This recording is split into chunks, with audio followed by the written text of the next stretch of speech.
Ghostbusters as a franchise stands as one of cinema's revered yet highly mainstream series. What was it about a couple of average guys who hunted ghosts, saving the city from certain doom, and forces beyond their control that was just so amazing? With the reboot out this Friday, we decided to take a look back on the Ghostbusters series. The first Ghostbusters was directed by Ivan Reitman in 1984 and written by Dan Aykroyd and Harold Ramis, who also starred in the film alongside Bill Murray, Rick Moranis, and Sigourney Weaver.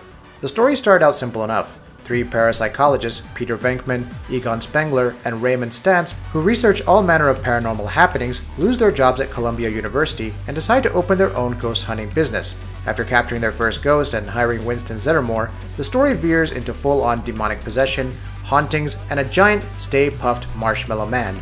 Obviously, it's all even cooler than it sounds.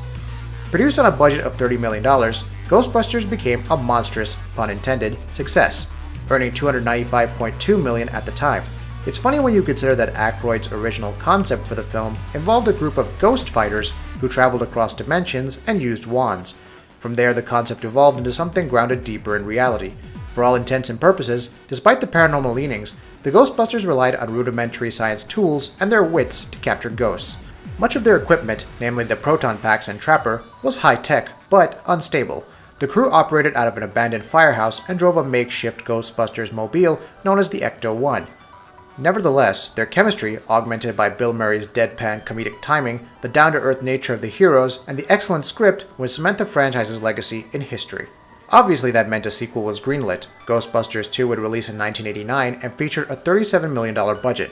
It went on to earn $215.4 million at the box office. That being said, it wasn't reviewed positively. Siskel and Ebert gave the film 2 thumbs down and felt it played things a bit too safe.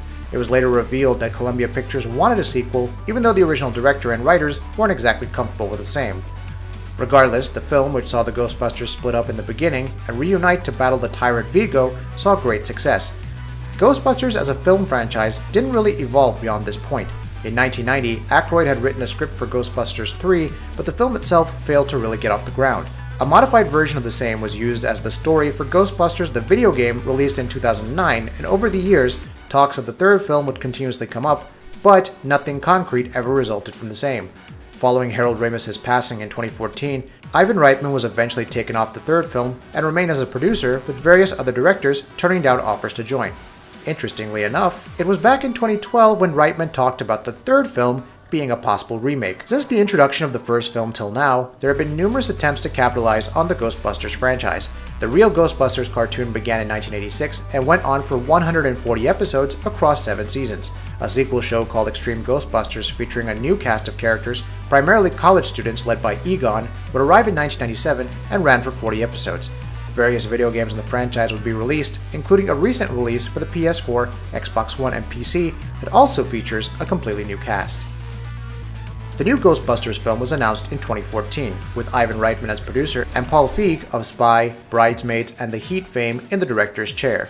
Melissa McCarthy, Kristen Wiig, Kate McKinnon, and Leslie Jones are the newest everyday heroes to assume the role of Ghostbusters and to stop the influx of supernatural beings into Manhattan.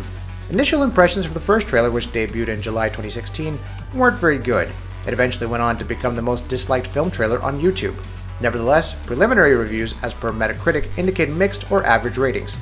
It could be that the magic of the original Ghostbusters is never recreated, and that's for good reason. It was never meant to become a franchise.